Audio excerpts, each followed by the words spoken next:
Magandang araw. Tuturuan ko kayo kung paano gamitin ang LTO tracker. Una, buksan ang Chrome sa inyong cellphone. Sunod, i-type ang LTO tracker.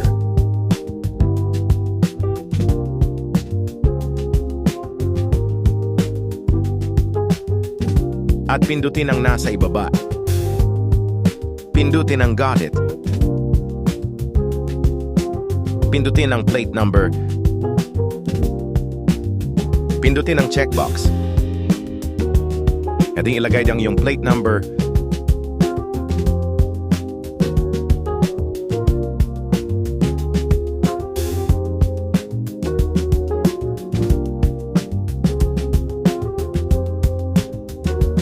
Pindutin ang Track and Check Availability kung available ang iyong plate number. Dito makikita kung nasaan na ang plate number mo.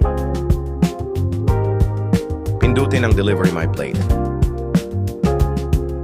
Sagutan lang ang hinihinging info para ma-deliver ang plaka sa bahay mo.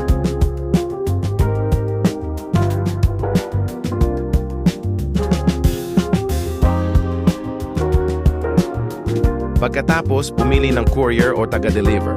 Lahat ng option ay available. Sunod, i-upload ang mga hinihinging dokumento sa system.